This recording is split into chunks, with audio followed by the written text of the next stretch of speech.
नमस्कार, मैं हूं फैज आलम फैजी और न्यूज लाइन में आपका स्वागत है। तो संसद का शीतकालीन सत्र चल रहा है और लगातार इस पर चर्चा भी हो रही है, लेकिन अफसोस की बात यह है कि सत्र जो चल रहा है उसकी कार्यवाही बाधित हो रही है और वहां चर्चा नहीं हो रही है। विपक्ष की तरफ से लगातार हंगामा किया जा रहा है। खास करके अगर कांग्रेस की बात की जाए तो नेशनल हेराल्ड मामले को लेकर के कांग्रेस ने काफी उग्र रुख अख्तियार कर लिया है, लेकिन सत्ता पक्ष का कहना है कि यह मामला अदालत में है तो फिर हंगामा पार्लियामेंट में क्यों। लेकिन जनता टुकटुकी लगाए देख रही है, क्योंकि जनता को बहुत सारी चीजों से उम्मीदें लगाए हैं कि संसद की कार्यवाही चलेगी तो उसका भला होगा, लेकिन ऐसा कुछ होता दिखाई नहीं दे रहा है। शायद ये एक तरह से परंपरा चल पड़ी है। आपको याद होगा कि जब पहले भी सत्र चला करता था तो इसी तरह से हंगामा हुआ करता था और अभी भी लगातार इसी तरह से हंगामा जारी है। बहुत सारे ऐसे मुद्दे हैं जो पेंडिंग में पड़े हैं, लगातार हम भी चर्चा कर रहे हैं, इस पे हम भी परिचर्चा कर रहे हैं, लेकिन कुछ भी रिजल्ट निकलता नहीं दिखाई दे रहा है। सवाल यह पैदा होता है कि जनता का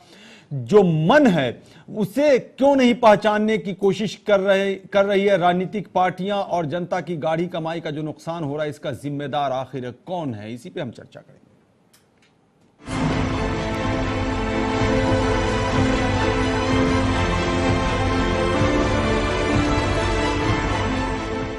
कांग्रेस अध्यक्ष और उनके बेटे को कोर्ट में हाजिरी लगानी पड़ी, ये बात कांग्रेस सांसदों के लिए बर्दाश्त से बाहर है।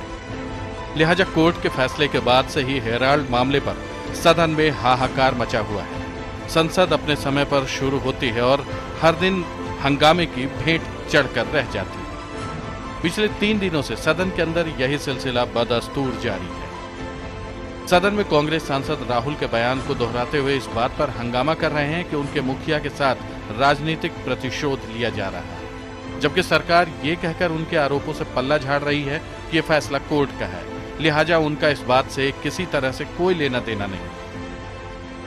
भारत ने यह कभी स्वीकार नहीं किया कि महारानी कानून के प्रति जवाबदेह नहीं। सोनिया गांधी और राहुल गांधी को संसद के काम में बाधा डालने के बजाय कानूनी तरीके से लड़ाई लड़नी चाहिए।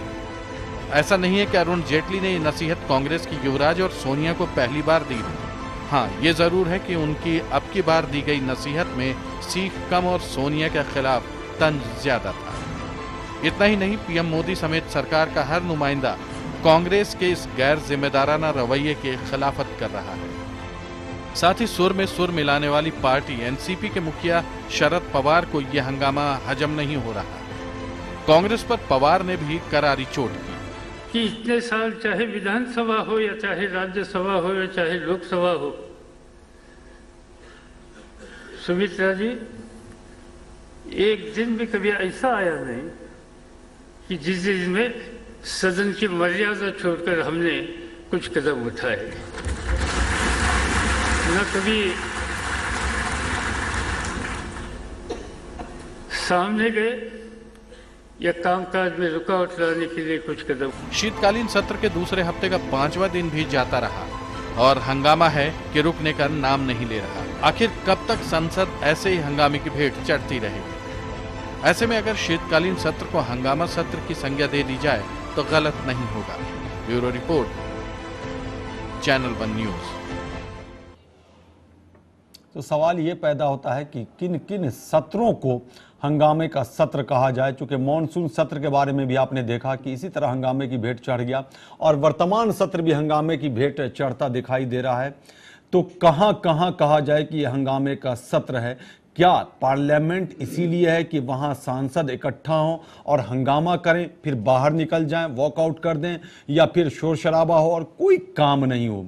चूंकि काम होगा तभी बात आगे बढ़ेगी और बहुत सारे जो ऐसे मुद्दे हैं जो संसद के माध्यम से आगे बढ़ते हैं वो वहां जाकर के अटक गए हैं, जिसे आगे निकालना बहुत ही ज्यादा जरूरी है। हालांकि सत्ता पक्ष की अगर बात की जाए तो थोड़ी सी राहत समाजवादी पार्टी से और दूसरी पार्टियों से मिलती दिखाई दे रही है, लेकिन विपक्ष खास करके कांग्रेस को भी वहां पे राहत मिलती दिखाई दे रही है, जहां एनसीपी, माफ कीजिएगा, टीएमसी ने सपोर्ट में हाथ बढ़ा दिया, जनता दल यूनाइटेड ने, आरजेडी ने सपोर्ट में हाथ बढ़ा दिया, तो जिसकी वजह से ये तकरार का माहौल कम होने का नाम नहीं ले रहा है। तो अब देखने वाली बात ये होती कि बाकी बचे दिनों में क्या कुछ निकल करके सामने आएगा।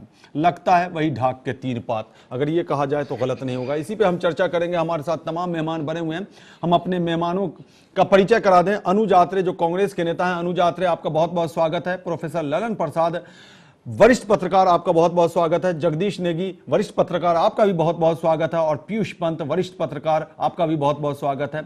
हमने 3 पत्रकारों को बुलाया है इसीलिए कि इस पर निष्पक्ष तरीके से बात की जाए और ये निकालने की कोशिश की जाए कि इसका समाधान क्या निकलेगा और कैसे आगे बात बढ़ेगी और कैसे कार्यवाही चलेगी। लेकिन सवाल ये भी पैदा होता है कि अगर पॉलिटिशियंस इस बात को समझ लें तब ना। जी सीधे चलते हैं अनुज आत्रे के पास। कांग्रेस के नेता हैं ये और कांग्रेस काफी मुखर है और कांग्रेस पर भी निशाना साधा जा रहा है सत्ता पक्ष की तरफ से कि आखिर यह हंगामा किस बात का है। जी अनुज आत्रे, यह हंगामा किस बात का? मामला अदालत में नेशनल हेराल्ड के अलावा भी और दूसरी बातों की बात की जाए तो बहुत सारी बातें बातों के जरिए निकलती दिखाई दे रही है। देखिए, ये बात केवल जो हंगामा हो रहा है खाली नेशनल हेराल्ड को लेकर के ऐसा कुछ नहीं है जी। कितने मुद्दे ऐसे हो रहे हैं सरकार से जिन मुद्दों की विपक्ष की मांग रही है, सरकार किसी भी मुद्दे पे जो है उसका समाधान नहीं निकाल रही है। पिछले सत्र पूरा इन्होंने जो ऐसे ही निकाल दिया जी। चाहे वसुंधरा राजे सिंधिया के इस्तीफे की बात रही हो, चाहे ये व्यापम घोटाले की बात रही हो, आप राजस्थान उठा के देख लीजिए। अभी भी इनके जो है देश के हमारे रक्षा अपने जो विदेश राज्य मंत्री, इतनी बड़ी एक वो दलितों का वहाँ हरियाणा में कांड हो जाता है, उसके ऊपर इस प्रकार के एक तुलनात्मक जो है कितना जो गाली वाला शब्द उपयोग करके कर रहे हैं। और सरकार की तरफ से कोई भी एक तरह से एक माफी या किसी तरह की कोई निंदा शब्द भी नहीं प्रयोग किया जाता है या उनसे कोई अपने शब्द वापसी वाली बात भी नहीं आती है। उल्टा आंखें दिखाई जाती हैं, विपक्ष को धमकाया जाता है, इनडायरेक्टली उनके ऊपर जो है ब्लैकमेलिंग की टैक्टिक्स की जाती है। कोर्ट में जो है सरकार अपना अपरोक्ष रूप से जो है अपना प्रभाव डालने की कोशिश करती है, चाहे हमारे मुख्यमंत्रियों के ऊपर जो है या हमारे पार्टी के नेताओं के ऊपर छापे डलवाने की बात है। चुन चुन के सरकार जो है ये बदले की भावना से काम कर रही है। ऐसा नहीं दिखाई दे रहा कि ये तो क्या मतलब कि कार्यवाही ऐसे ही बाधित होती रहेगी, आपकी तरफ से हंगामा होता रहेगा अगर सरकार आपकी बातों को नहीं मानती है, जैसा कि आपका कहना है? नहीं, कार्रवाई बाधित होना और हंगामा होने वाली बात नहीं है। सरकार को सामने आना चाहिए, अपनी जिम्मेदारी लेनी चाहिए और एक निष्पक्ष तरीके से सरकार का काम करना चाहिए, ना कि ये कोई पार्टी। सवाल ये पैदा होता है अनुज आत्रे कि जब कार्यवाही होगी तभी तो आप अपनी बात रखेंगे, तभी तो सरकार को घेरेंगे, तभी तो आप उनसे सवाल करेंगे कि ये क्या हो रहा है। लेकिन जब कार्यवाही ही नहीं होगी, आप हंगामा करके बाहर चले जाएंगे तो आप पूछेंगे किससे? नहीं, जब पूछते हैं तो जवाब नहीं देते हैं, फिर हमारे पास चारा क्या रह जाता है? कितनी बार पूछा जाता है, कार्यवाही चले तभी तो पूछेंगे, कार्यवाही तो चल ही नहीं रही है। इनसे जवाब मांगा जाता है, सदन के अंदर मांगा जाता है, सदन के बाहर मांगा जाता है, सड़क पे मांगा जाता है। ये जो है जवाब देने की जगह और चुन चुन के इस तरह के जो है जिस एक इंसल्टिंग टोन में जो है ये सरकार के सारे, चाहे मंत्री हों या भारतीय जनता पार्टी के नेता हों या सरकार के शीर्ष नेतृत्व हो, चुन चुन के विपक्ष के नेताओं को टारगेट करके ऐसे ऐसे शब्दों का प्रयोग करते हैं कि जिसमें अपमानित किया जाता है। और ये कौन सी भाषा शैली इन्होंने अपनाई है जब से प्रधानमंत्री जी ने अपना चुनाव अभियान से लेकर के और प्रधानमंत्री बनने से लेकर के भाषा शैली इन्होंने इतनी निम्न स्तर की कर दी है कि इस विपक्ष के पास और कांग्रेस पार्टी के पास सरकार से इस तरह के जो अगर हम लोग नहीं अगर इसको अपना कार्रवाई करेंगे या अपना विरोध नहीं जताएंगे तो आगे जाकर के और देश की छवि खराब करेंगे, जनता के ऊपर बुरा प्रभाव पड़ता है। आने वाली सरकारों को किस प्रकार की जनता ये भी देख रही ना, पार्लियामेंट की तरफ जनता देख रही। जी प्रोफेसर ललन प्रसाद के पास आते, फिर आपके पास जब आएंगे तब आगे अगला सवाल करेंगे। जी ललन प्रसाद, ये जो सब कुछ सामने है, किसी से छुपा नहीं है, जिस तरह से हंगामा हो रहा है, इस बीच में पी चिदम्बरम जो कांग्रेस के नेता हैं उन्होंने कहा जीएसटी बिल की बार बार बात हो रही है, क्योंकि जीएसटी बिल को पास कराना इस बार सबसे पहली प्राथमिकता थी कि इसको पास करा लेना है, क्योंकि डेडलॉक सामने है, अप्रैल में इसको 2016 अप्रैल में लागू करना है। तो चिदम्बरम ने कहा है कि कोई आधिकारिक कॉपी ही नहीं मिली है, ये पी चिदम्बरम ने कहा जीएसटी बिल के बारे में। दूसरी तरफ ये भी खबर आ रही कि 14 तारीख को वित्त मंत्री अरुण जेटली कांग्रेस के नेताओं से बात करेंगे। इन दोनों चीजों को आप कैसे मिला करके देखते हैं और कहां कंक्लूजन ले जाते हैं आप?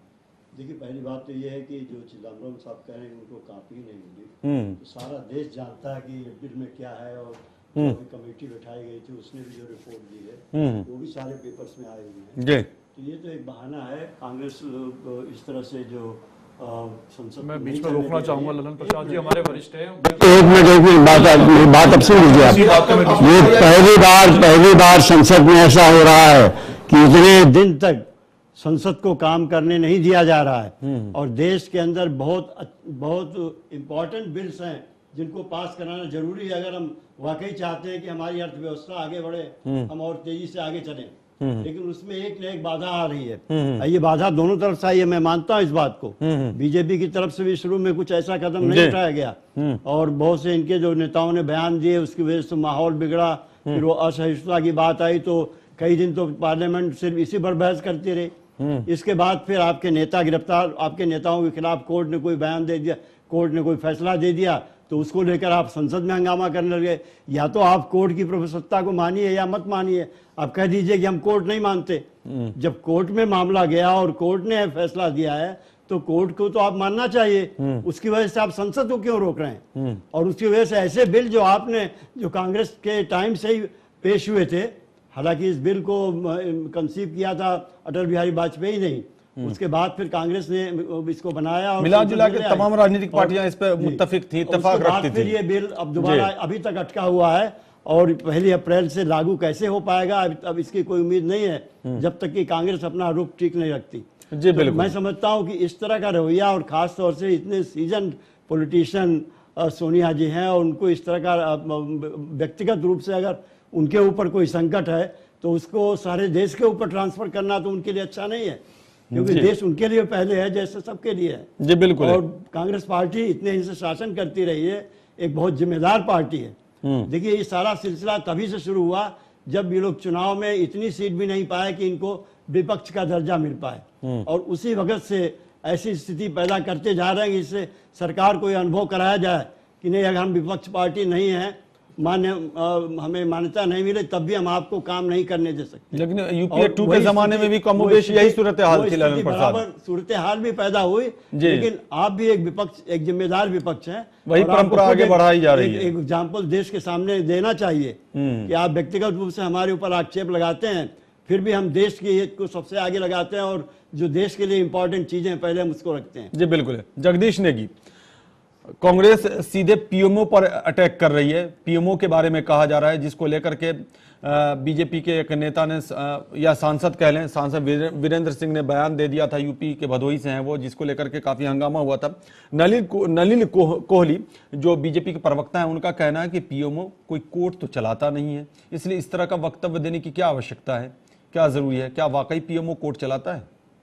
ऐसा कि जहां तक पार्लियामेंट के व्यवधान का सवाल है, यूपीए 2 के अंदर टोटल 328 में से केवल 179 ही बिल पास हो पाए थे और एक विंटर सेक्शन तो पूरा ऐसा साफ हुआ था। और मुद्दा क्या था कि 2G में पार्लियामेंट्री जुडिशियल कमेटी जो है, संयुक्त कमेटी बनाने की बात पे, जबकि सुप्रीम कोर्ट उस पर जांच शुरू कर चुका था। सुप्रीम कोर्ट की मॉनिटरिंग में 2G पे घोटाले पे जांच शुरू हो रही थी, तब भी हमने तमाशा देखा, वो अनट्रैप्टेड है। यहाँ पर जो मैं देख रहा हूँ, यहाँ पर बीजेपी का फ्लोर मैनेजमेंट या तो कमजोर है या बीजेपी स्वयं इस तरह का ड्रामा चाहती है, क्योंकि वो गेन कर रही है इसमें। लेकिन जगदीश नेगी, मेरा जो सीधा सा सवाल था कि नलिन कोहली ने जो कहा है, बीजेपी के जो नेता हैं, कि पीएमओ कोई कोर्ट थोड़े ही चलाता है, तो ये तो बड़ा माकूल उन्होंने सवाल किया है ना कि ठीक है, अगर नेशनल हेराल्ड की ही अगर बात की जाए, हालांकि मुद्दे बहुत सारे हैं, लेकिन फिलहाल अगर नेशनल हेराल्ड पे आया जाए, चूंकि पिछले 3-4 दिनों से इसी मुद्दे को लेकर के गर्मा गर्मी चल रहा है, मामला अदालत में है, इल्जाम पीएमओ पे है और यही बात नलिन कोहली कह रहे हैं।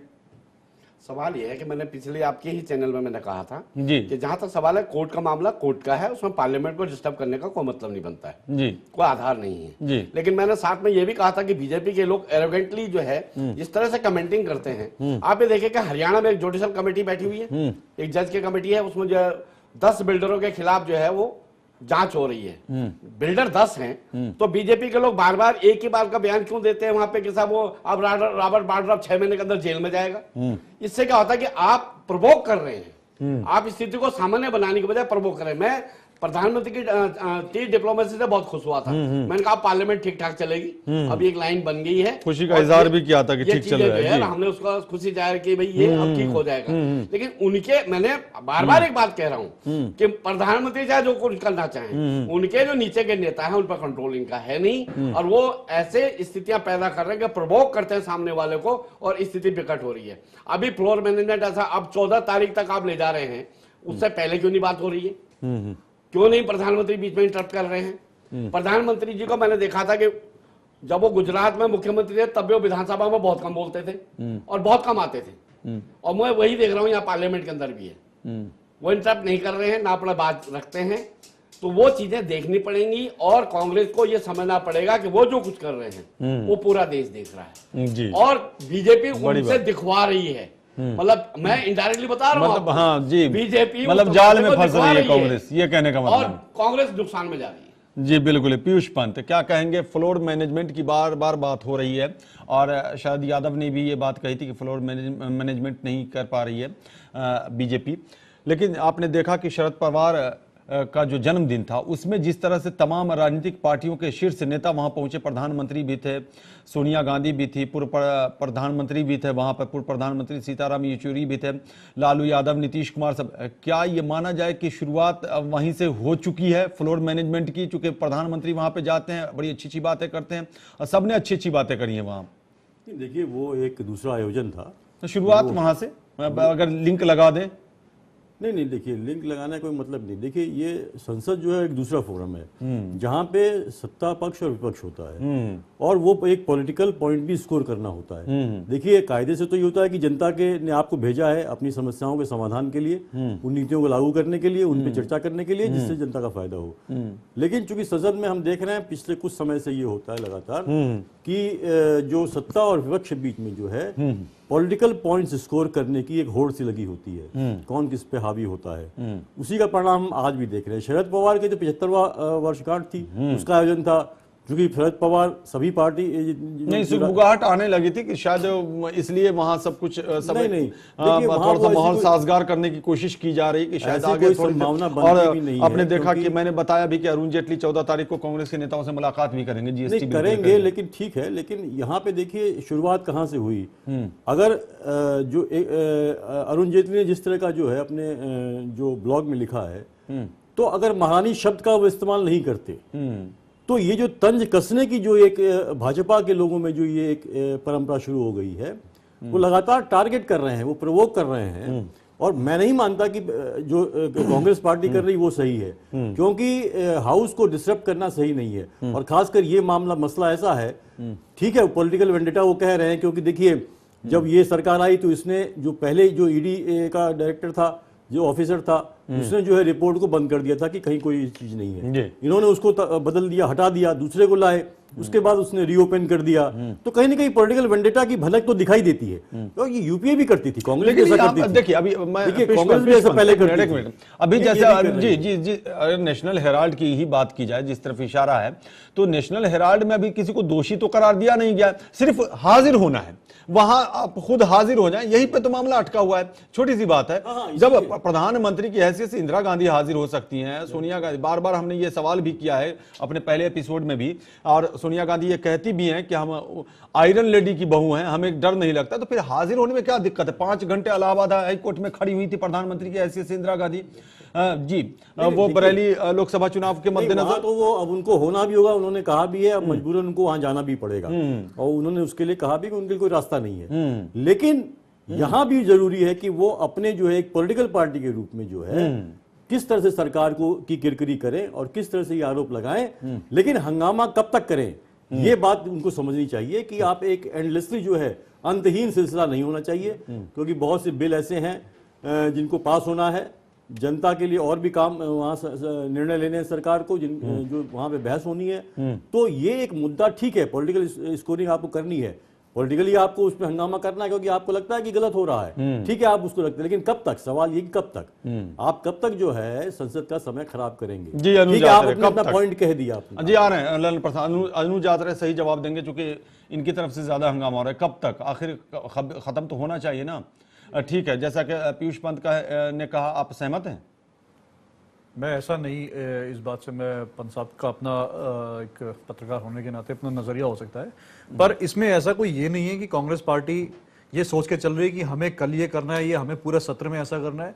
ऐसा नहीं है, सरकार की तरफ से अभी तक कोई भी जिम्मेदार पूर्ण जो है कोई भी ऐसा कदम नहीं उठाया जा रहा जिससे कि लगे कि विपक्ष की बात। चलिए आप चाहते क्या? चलिए ठीक है, माना, रास्ता आप बताइए। रास्ता यही है, सरकार को अपनी जिम्मेदारी निभानी चाहिए। विपक्ष का अगर विपक्ष को विपक्ष का आप दर्जा नहीं देंगे, विपक्ष को आप इज्जत नहीं देंगे, तो आप विपक्ष के राम गोपाल यादव ने आप पे निशाना साध दिया, कि कांग्रेस के जमाने में यूपीए के जमाने में ज्यादा होता था। गोपाल यादव जी क्या बोलते हैं, वो क्या नहीं बोलते हैं। समाजवादी पार्टी के नेता हैं, समाजवादी पार्टी के नेता मुलायम सिंह यादव जी हैं। मुलायम सिंह यादव जी की आप देखिए, उनकी बात पर वजन डालते हैं जी। मुलायम सिंह यादव जाहिर सी बात है, राम गोपाल यादव अलग अलग, ऐसा थोड़ी होता है जी। बिल्कुल यूपीए के पार्ट रहे हैं, वो यूपीए के पार्ट रहे हैं। मुलायम सिंह यादव, राम गोपाल जी का अपना क्या राय है, क्या समाजवादी पार्टी की राय है ये, राम गोपाल यादव की नहीं, समाजवादी पार्टी की राय है ये। देखिए, हमें किसी समाजवादी पार्टी या किसी क्षेत्रीय पार्टी को देख करके नहीं चलना है। लोकसभा में सबसे बड़ी रास्ता विपक्षी पार्टी की बताइए, हैसियत से रास्ता यही है। सरकार से हमारी यही मांग है कि जिन जिन मुद्दे को उठाया जा रहा है उन मुद्दों पे गंभीरता से विचार करे, विपक्ष को नजरअंदाज ना करे, विपक्ष को अपमानित ना करे। नेशनल हेराल्ड मामले में जो आप हंगामा कर रहे हैं, क्या चाहते हैं आप?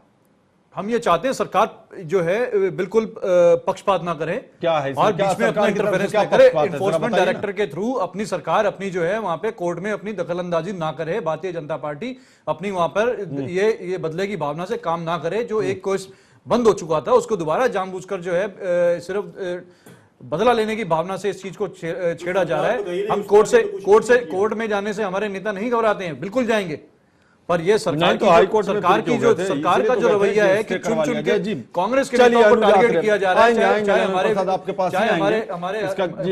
मुख्यमंत्री वीरभद्र सिंह जी के छापा डलवाने की बात हो, चाहे मतलब ये सब नहीं होना चाहिए आपकी निगाह में, यानी कांग्रेस की निगाह में ये सब नहीं होना चाहिए। कांग्रेस के नेताओं को चुन चुन के क्यों किया जा रहा है टारगेट, हमें ये अच्छा चलिए ठीक है, हम आएंगे ब्रेक के बाद। चूंकि ब्रेक का इंडिकेशन आ रहा है, हम छोटे से ब्रेक के लिए रुकते हैं। हमारी चर्चा जारी है, चर्चा ब्रेक के बाद इसी को आगे बढ़ाते हैं और जानने की कोशिश करते हैं कि आखिर रास्ता क्या निकलेगा।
ब्रेक के बाद एक बार फिर आपका स्वागत है। महारानी पे महाभारत, जाहिर सी बात है सोनिया गांधी की तरफ इशारा करके अरुण जेटली ने यह बात कही थी कि कानून से ऊपर महारानी नहीं। इसको लेकर भी काफी हंगामा हो रहा है, हो हल्ला हो रहा है। बहुत सारे ऐसे मुद्दे हैं जिसको लेकर के लगातार हंगामा हो रहा है। नेशनल हेराल्ड का ऐसा मामला सामने आया जिसकी वजह से संसद की कार्यवाही पूरी तरह से बाधित होती नजर आई और बीच बीच में इस तरह की जो बातें आती है उससे इसको बल भी मिल जाता है, जिसकी वजह से दिक्कतें दोनों तरफ से पैदा हो रही हैं, सत्ता पक्ष की तरफ से भी और विपक्ष की तरफ से। विपक्ष में खास करके अगर कांग्रेस की बात करें तो गलत नहीं होगा। इसी पे हम चर्चा कर रहे हैं कि आखिर इसका रास्ता क्या निकलेगा और ये कहां जाता दिखाई दे रहा है। हमारे साथ तमाम मेहमान बने हुए हैं। ब्रेक पर जाने से पहले हम चर्चा कर रहे थे, अनुज आत्रे से सवाल कर रहे थे, प्रोफेसर ललन प्रसाद कुछ जवाब देना चाह रहे थे, लेकिन हम जवाब लेने से पहले एक सवाल भी जोड़ते चले। नेशनल हेराल्ड के मामले में कांग्रेस ने ट्वीट किया है, कई ट्वीट्स आए हैं आज कांग्रेस की तरफ से ललन प्रसाद, और मैं पढ़ के बता देता हूं। एक ट्वीट मैंने भी लिया है कि दावा किया जा रहा है कि कांग्रेस कर्ज नहीं दे सकती, लेकिन चुनाव आयोग ने इस संबंध में 3 नवंबर 2012 को पूछे गए सवाल के जवाब में 7 नवंबर 2012 को साफ कर दिया था कि कांग्रेस के एसोसिएट जर्नल लिमिटेड को दिए गए कर्ज में कुछ भी गलत नहीं है। ये कांग्रेस की तरफ से ट्वीट, और भी कई ट्वीट्स हैं। ये क्या दर्शाता है? एक तरफ न्यायालय में मामला है, एक तरफ कांग्रेस की तरफ से ये ट्वीट, दूसरी तरफ महारानी वाला जुमला, ये सब क्या देख रहे हैं आप?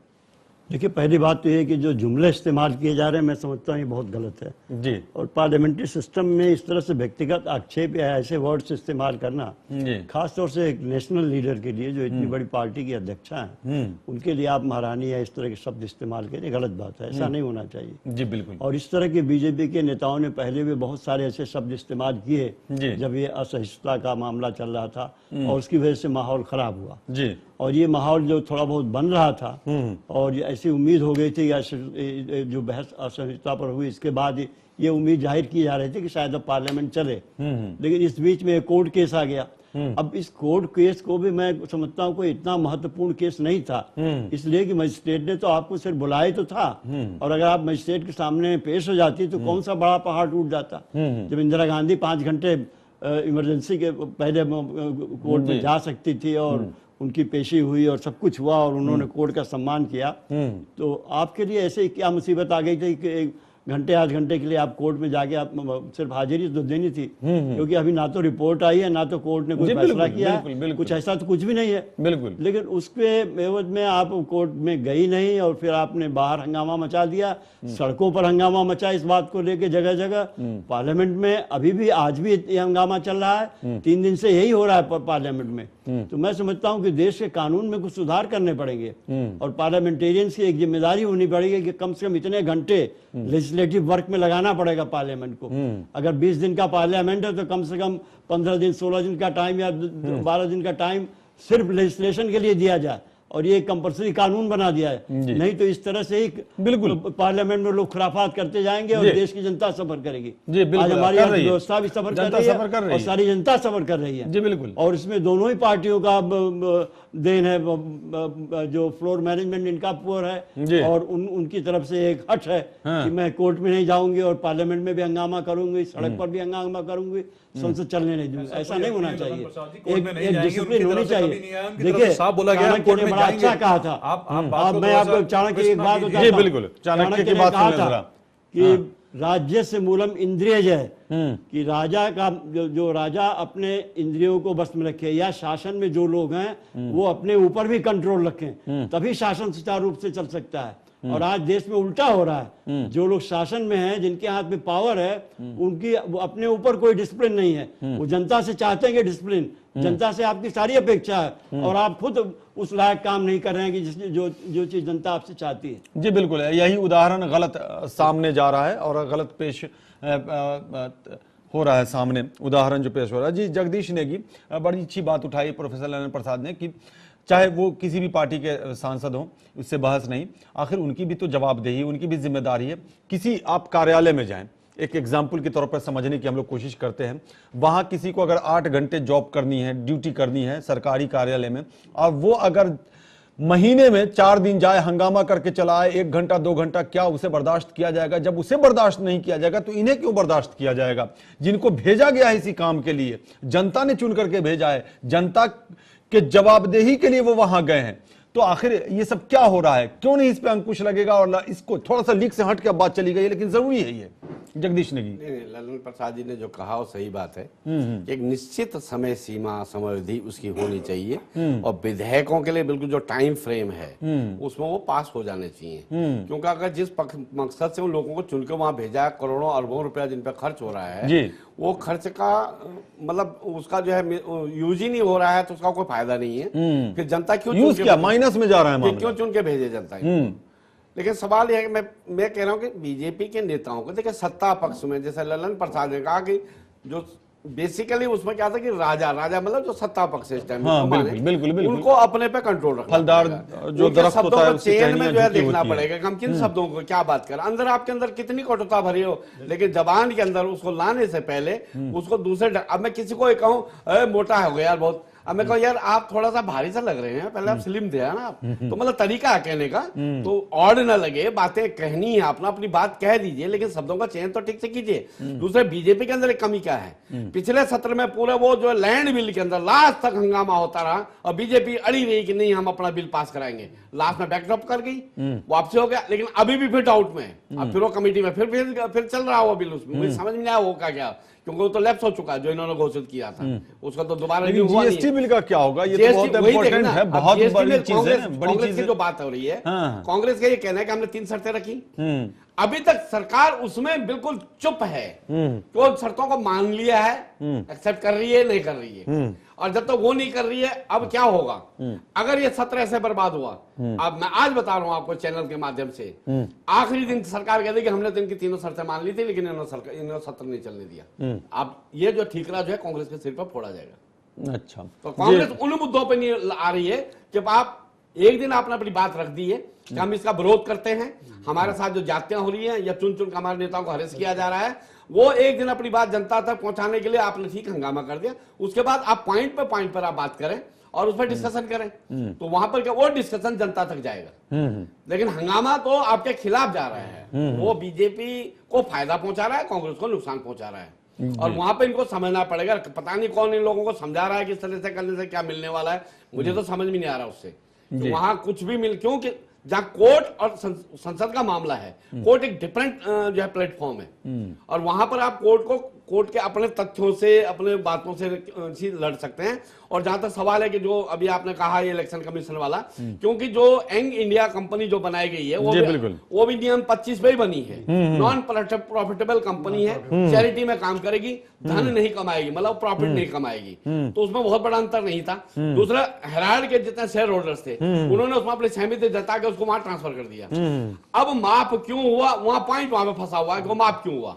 जिस कंपनी के पास 2500-3000 करोड़ रुपए की प्रॉपर्टी है, 5000 करोड़ की बात आ रही है सामने। अब वो तो खैर कहीं पर भी जाए, अब उन्होंने कह रहे 1600 करोड़ रुपए का खेला, ठीक है, जो भी हो। लेकिन सवाल है कि उसका रास्ता ये भी तो निकाला जा सकता था कि आप एक प्रॉपर्टी कोई भी बेच करके उस कर्जे की मुक्ति कर देते, यंग इंडिया में ट्रांसफर हो जाता, कहानी खत्म हो जाती, क्या फर्क पड़ना वहां पे। लेकिन वो माफ कर दिया गया, वो जो है वहां पर कोर्ट ने संज्ञान ले लिया कि यहाँ पर क्या हुआ। चलिए आपने कंपनी बनाई, अनुजात्रे सब जवाब ले लेते, फिर आएंगे पीयूष पंत आपके पास। जी अनुजात्रे, आपके हंगामा की वजह से आप ही एक्सपोज हो रहे हैं। जगदीश नेगी जी ने जो बात कही आप इत्तेफाक रखते हैं, चूंकि जनता की निगाह तो बड़ी पैनी होती है, देखती है जनता, चूंकि जीएसटी बिल जिसके बारे में आपका दावा है कि हमने ही लाया था, तो फिर इसे पास करवाने के लिए तो कार्यवाही चलनी चाहिए ना। बिल्कुल, जीएसटी बिल के लिए हम हक में हैं, पर जिस प्रारूप में सरकार उसका प्रारूप बदल करके लेके आ रही है उसमें बिल्कुल हक में नहीं है। सरकार को जो हमने अपनी नहीं 3 मांगे थी तो उसके बारे में तो खबरें हैं, मांगे को आज मांग ले, कल बिल पास करवाने को सरकार, हमारी पार्टी तैयार है। सरकार अपनी तरफ से कैसे पास कहां करवाएंगे आप, पार्लियामेंट में ना? बिल्कुल पास करवाएंगे, सरकार कमेटी को भेज रखा है, उसमें कमेटी में अप्रूवल तो हो उसी मांगों को, अभी उनके बारे में कोई चर्चा ही नहीं है। आप क्या कह रहे हैं कि आप सरकार, कांग्रेस पार्टी अपने आप खड़े लाइए, हमको आप सदन में पेश कीजिए। एक कमेटी की रिपोर्ट तो पब्लिक हो गई, उन्होंने 3 टायर टैक्सेशन का रिकमेंडेशन किया है। कितनी ऐसी चीजें हैं राज्यों नहीं तो उसे पार्लियामेंट नहीं, तो वो कमेटी इसमें जो अब 3 अमेंडमेंट की जो बात कही गई है, जिसके बारे में कहा जा रहा है कि सूत्रों के हवाले से मान पार्लियामेंट नहीं चलने देंगे तो फिर जो 3 मांगे हैं कांग्रेस के, अमेंडमेंट नहीं बल्कि 3 मांगे कह लें कांग्रेस की तरफ से जो है, उसके बारे में अभी स्पष्ट, जैसा कि जगदीश नेगी ने मांगे तो कांग्रेस की हैं जी बिल्कुल, और भी उसमें मांगे हैं, जैसे कि उन्होंने कहा कि आप जो है ऑनलाइन जो है वो नहीं, ये 3 इंपॉर्टेंट है, इस पे अग्रीमेंट हो होता दिखाई दे रहा है। कांग्रेस भी जी। अपनी पॉइंट ऑफ व्यू रखे, जी सारी जी विपक्षी जी जी, इस पार्टियां पे तो अपनी बहुत हद point of view रखें, तक मामला और फिर आगे बहस होता हो। दिखाई दे रहा था, लेकिन इस बीच में ये सब मामला चला आया, सामने चला आया। जी पीयूष पंत, ये जो हंगामा हो रहा है, क्या वाकई कांग्रेस एक्सपोज हो रही है? बीजेपी जो जाल बिछा रही उसमें फंसती जा रही है कांग्रेस, जैसा कि अभी कहा जा रहा है, या दोनों एक्सपोज हो रहे हैं, दोनों तरफ के लोग?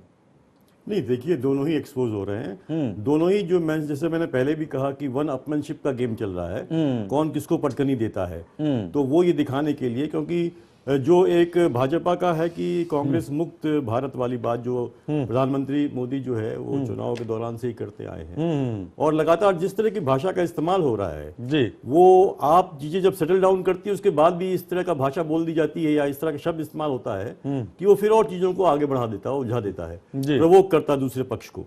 तो ये दोनों ही तरफ से चल रहा है कि कौन किस पे हावी पड़ रहा है, ये दिखाने के लिए कांग्रेस अपने को दिखाना चाह रही है कि हम कम संख्या में हैं, फिर भी हम एक मजबूत विपक्ष हैं और हम सरकार को आसानी से नहीं चलने देंगे, अपनी मांगे मनवा के रखेंगे। वहीं जो सरकार अपने हिसाब से चल रही है कि नहीं हम तो ये करवा के ही रहेंगे, और उसमें जो है कि वो ये मान के चल रही है कि हम हैं और विपक्ष है ही नहीं, विपक्ष का कोई वजूद नहीं है। तो टसल यहीं पे चल रहा है और यही एक दूसरे को पटकनी देने की जो ये होड़ चल रही है और उससे अपना पॉलिटिकल फायदा उठाने की बात चल रही है, उसको लेके ये सारी स्थितियां सामने आ रही हैं। इसमें नुकसान दोनों ही पार्टी का होगा, कांग्रेस का तो होगा ही होगा। पी चिदम्बरम का कहना है कि नेशनल हेराल्ड का जो मामला है वो और संसद की जो कार्यवाही में जो बाधा उत्पन्न हो रही, दोनों का कोई संबंध ही नहीं है, ये पी चिदम्बरम ने कही है बात। नहीं, तो वो सही बात उन्होंने कही है। संबंध एक तरह से आप कहें तो नहीं है, होना भी नहीं चाहिए, नहीं, लेकिन है कैसे नहीं, है कैसे नहीं, वो तो बाज़ाब्ता इस बात को लेकर के हंगामा हो रहा है, हो कैसे नहीं रहा है? नहीं, कायदे से नहीं होना चाहिए था, क्योंकि ये कोर्ट का मसला है, आप यहाँ क्यों हंगामा कर रहे हैं? लेकिन कहीं ना कहीं कोई कनेक्शन है, उसमें जीएसटी का मसला भी हो सकता है, सरकार को न चलने देना भी एक नीति हो सकती है, ताकि आप उन बिलों को जो, क्योंकि देखिए ज्यादातर बिल जो हैं वो यूपीए के समय के बिल हैं, जिनको ये सरकार, क्योंकि ये देखिए एजेंडा किसने तय किया है? एजेंडा विश्व बैंक और आईएमएफ ने तय किया हुआ है। इसमें कोई भी, वाजपेयी सरकार ने शुरुआत करी थी, उसके बाद यूपीए उसको लेके चला, वन में फिर भी चूंकि वामपंथी पार्टियां साथ में थी यूपीए के, तो उस तेजी से वो नहीं ले जा पाए, सुधार नहीं कर पाए, लेकिन उसके बाद यूपीए 2 में काफी तेजी से हुआ। अब जो आई है ये एनडीए सरकार और तेजी से जा रही है, तो सारे एजेंडे तो सेट हो गए हैं। तो लेकिन अब इसमें यही है कि अब चूंकि देखिए पक्ष विपक्ष में जब आप आते हैं तो आपका नजरिया बदल जाता है। जब भाजपा विपक्ष में थी तो ये लगातार विरोध करती थी, इन्हीं बिलों पे विरोध करती थी, जीएसटी का भी विरोध किया था भाजपा ने उस टाइम में। लेकिन आज चूंकि सरकार में है और उसको कंपनियों के लिए फायदा, ये बिल लाना है, क्योंकि इससे देखिए आम उपभोक्ता को फायदा होने नहीं जा रहा है। इस मुगालते में न रहिए आप, ये गलत पेश किया जा रहा है, इससे फायदा हो रहा है कंपनियों को। कैसे नहीं फायदा हो रहा है? बिजनेस कर रहे हैं, कैसे नहीं फायदा हो रहा है, ये समझाएं पीयूष पंत, कैसे नहीं? अगर जीएसटी बिल की ही बात कर लें, पीयूष पंत से समझ लें, उसके बाद कैसे नहीं फायदा हो रहा है, जरा ये समझाएं। क्योंकि देखिए अभी तक ये तय नहीं हुआ है कितना दर होगा, है तो ये तो जो है नहीं, लगभग 18% ऐसे भी तय है, 18 से 20% के आसपास बनता है, 35 से नीचे ऐसे ही सरक जाएगा ये। उसके अलावा कुछ आइटम्स है जिनको इस लिस्ट से अलग रखा गया है, ठीक है। और दूसरा, अभी तक जो भी बात रही कि लगातार ऐसा भी नहीं है कि जैसी कांग्रेस मांग कर रही है कि संवैधानिक रूप से आप इस दर को तय कर दो, इसीलिए मांग कर रही है। क्योंकि दूसरे देशों में भी लगातार जो है, इंडोनेशिया में, मलेशिया में, ब्रिटेन में लगातार ये जो है जो अधिकतम जो मूल्य है वो उसको बढ़ाया जाता है लगातार जी। तो उसका ये प्रभाव पड़ता है कि फिर उसी तरह से गुड्स जो है वो कॉस्टली होते चले जाते हैं। और 1% जो है इंटर स्टेट वाला जो है, उस पर भी इसीलिए कांग्रेस जो है अड़ी हुई है कि आप इसको विड्रॉ कीजिए। यहाँ पे ये सरकार चाहती है कि वो उसको विड्रॉ न किया जाए, क्योंकि कुछ लोग स्टेट्स को जो है उसका फायदा मिलेगा, खासकर महाराष्ट्र, गुजरात को उसका फायदा मिलेगा। जी, ये मैन्युफैक्चरिंग स्टेट है ये। जहां तक जीएसटी का सवाल है, ये देश के हित में है, इसलिए कि इसका एक तो टैक्स का सरलीकरण हो जाएगा पूरे राष्ट्र के लिए। जी बिल्कुल, सारे देश में एक कानून हो जाएगा टैक्स का। उसका फायदा और जो, होगा, अरे सुनिए बात तो सुनिए आप, किसको फायदा होगा? उसका जनता को फायदा होगा। जनता को क्या फायदा? क्यों फायदा नहीं होगा? जनता को उसमें जो रेट 36% 38% तक जो टैक्स का आम रेट है इस समय, वो 18% पर इस बिल में है। और उसके बाद अभी जो लेटेस्ट डेवलपमेंट मैं आपको बता रहा हूँ, आपने शायद पढ़ा नहीं होगा, जो इकोनॉमिक एडवाइजर की रिपोर्ट अभी आई है गवर्नमेंट ऑफ इंडिया की, उन्होंने 3 टायर टैक्सेशन की बात कही है। मिनिमम में 12% है और मैक्सिमम में 17% या 18% के अंदर है, और बीच में 15% का एवरेज उन्होंने रखा है। और जो एसेंशियल कमोडिटीज हैं वो लोएस्ट पर की जाएंगे, या फिर उनको जो गवर्नमेंट चाहे तो एग्जाम कर सकती है, और जो लग्जरी कमोडिटीज हैं वो हाईएस्ट रेट पर जाएंगी, जो 18% के ऊपर होगा या 18% होगा, या गवर्नमेंट और इसके लिए खास तौर से जो लिकर है और पदार्थ है इसके और लिए खबर तो ये आने लगी थी कि सरकार 18% के आसपास तैयार है, मान गई है, जो कांग्रेस की मांग थी। उन्होंने 18 से 20% इससे ज्यादा ना हो। 3 टायर सिस्टम का वो प्रपोजल किया है। तो ये सब चीजें ऐसी है कि जो पार्लियामेंट को डिस्कस करनी चाहिए, और जो मेंबर्स की राय हो पार्लियामेंट के मेंबर्स की वैसे पास करना चाहिए। जो लेजिस्लेशन पूरे देश के हित में है, एक रेशनलाइजेशन टैक्स सिस्टम का हो रहा है, और उसमें गरीब हो चाहे अमीर हो सबके लिए फायदा है। टैक्स के रेट कम होंगे, इसका जो इकोनॉमिक्स लोगों ने गरीबों के लिए कोई फायदा नहीं है, इससे इन्फ्लेशन कम होगा और इससे जीडीपी बढ़ेगा। नहीं, आप एज ए इकोनॉमिस्ट देखिए ना, आप कहने से थोड़ी हो जाता है, के रूप में आप देखिए, इकोनॉमिक्स ऐसे नहीं चलती क्योंकि हर आप एक प्रिजम्पशन लेके चलेंगे, जो फैक्ट है उसको सामने रखिए और फैक्ट को एनालाइज करके देखिए। अगर इससे इन्फ्लेशन कम होता है, जीडीपी बढ़ता है और टैक्स का सरलीकरण होता है व्यापारियों के लिए भी, जनता के लिए भी, सबके लिए। और जो अभी कमेटी आई है उसने जो 3 टायर सिस्टम सजेस्ट किया है उस पर विचार किया गया, पार्लियामेंट को डिस्कस करना चाहिए। इत्तेफाक सब पार्टियों का है, जदयू ने भी कहा है कि पास होना चाहिए, और हमारे नेता लोग तमाम पार्टियों ने, समाजवादी पार्टी ने भी कहा है, जी बिल्कुल तो बैठी हुई है, जी बिल्कुल। लेकिन अगर वापस उसी तरफ आ जाएं जहां से हम लोग चले थे, पार्लियामेंट की जो कार्रवाई स्थगित हो रही है नेशनल हेराल्ड मामले को लेकर के, जिस तरह से कांग्रेस काफी अग्रेसिव नजर आ रही है। अनुज आत्रे, अब तो खबर ये भी आ रही है कि शांति भूषण भी आपके खिलाफ केस दायर करने जा रहे हैं, सोनिया गांधी, राहुल गांधी के खिलाफ। ये शायद आपको खबर मिल भी गई होगी इसी मामले को लेकर, नेशनल हेराल्ड मामले को लेकर के। तो मुश्किलें तो आपकी और बढ़ेंगी। देखिए, अभी कोई क्या करने जा रहा है, जब तक कोई कुछ करेगा नहीं, मैं समझता नहीं उसके ऊपर टिप्पणी करना उचित होगा।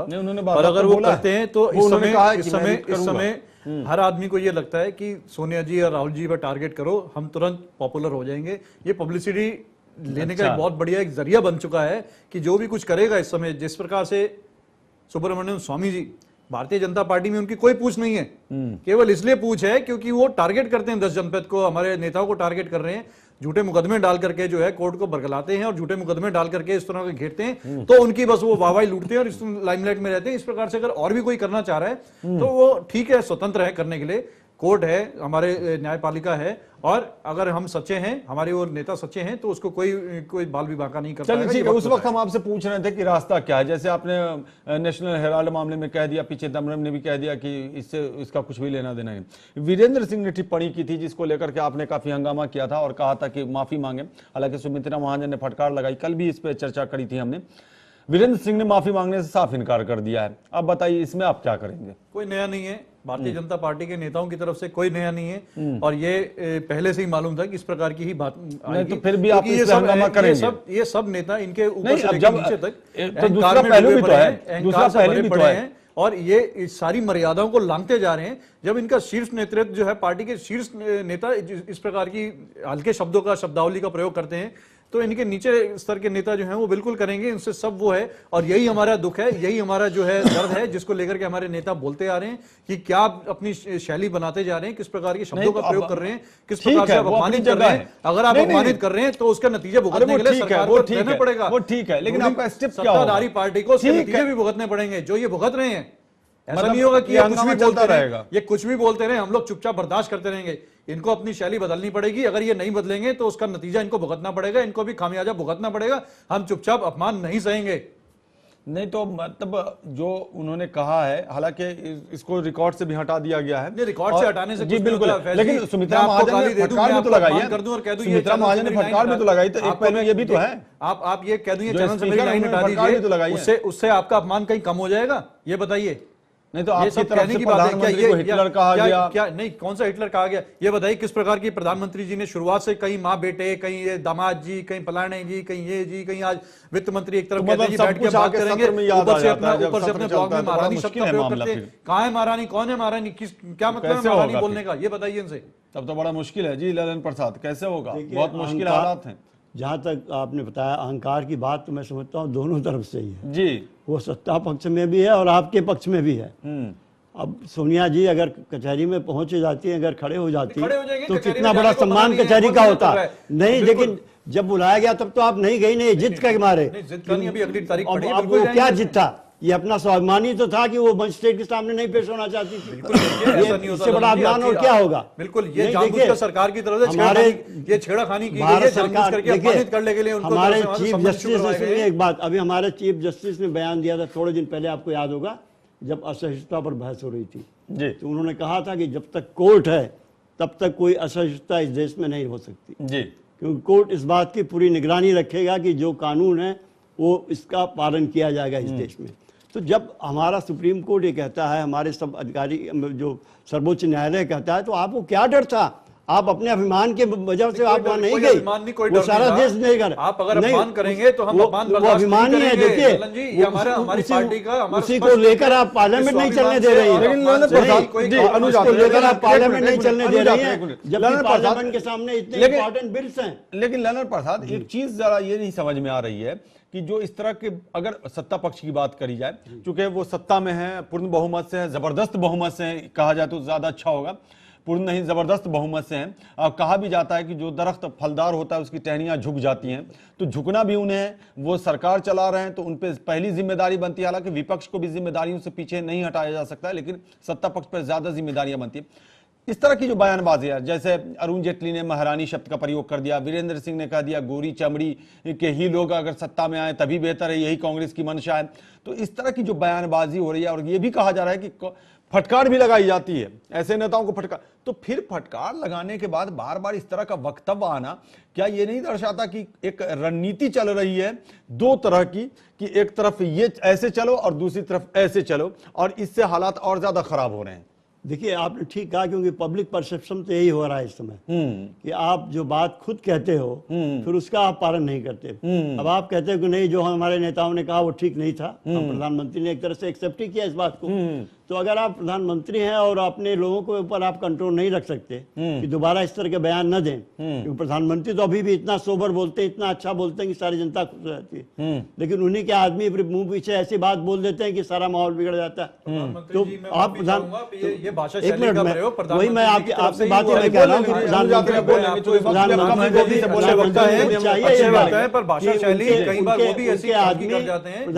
के आदमियों को इस तरह की बात नहीं कहनी चाहिए, क्योंकि जब तक आप खुद अपने लोगों पर कंट्रोल नहीं रखेंगे तो दूसरों से क्या अपेक्षा करेंगे। बाकी इसमें जो आज जो हंगामा हो रहा है और जो आज का विषय है, तो मैं कहूंगा इसमें दोनों पक्ष जिम्मेदार हैं। बिल्कुल, सत्ता पक्ष को भी ज्यादा जिम्मेदारी नहीं चाहिए, फ्लोर मैनेजमेंट की भी जो दिक्कत है। क्योंकि वक्त हमारे पास बिल्कुल नहीं, हम चाहेंगे कि 40 सेकंड में आप कुछ रास्ता दिखाएं, हालांकि रास्ता यहां से क्या दिखाई देगा, लेकिन फिर भी चलिए। नहीं, देखिए, रास्ता तो यही है कि समझदारी दिखाएं दोनों ही पक्ष। जहां कांग्रेस को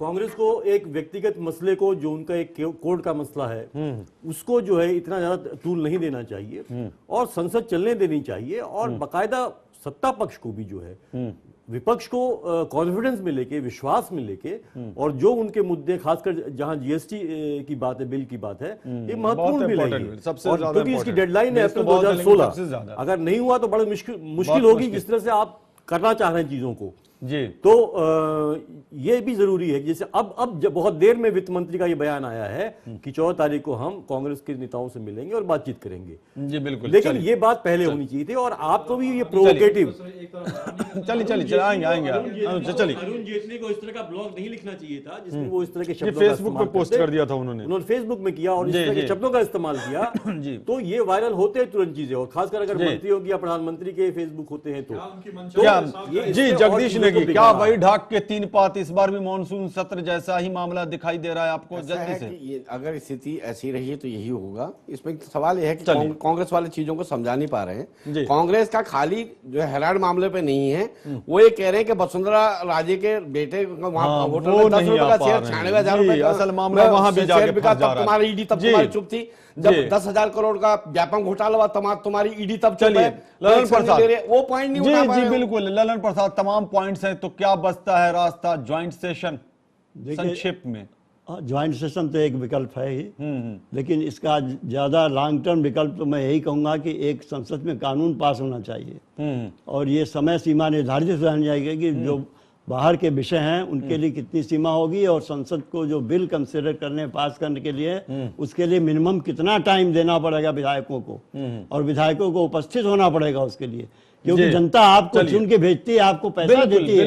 यू आर पेड, ऐसा नहीं कि आप पालन जनता की सेवा कर रहे हैं और देश के हित में काम न करके बिल्कुल बिल्कुल काम न करें। आप 14 तारीख के बाद आप नर्म पड़ जाएंगे। अरुण जेटली ने आपको बुलाया है, चूंकि देश देख रहा है और जनता का हित वहां लगा पड़ा है।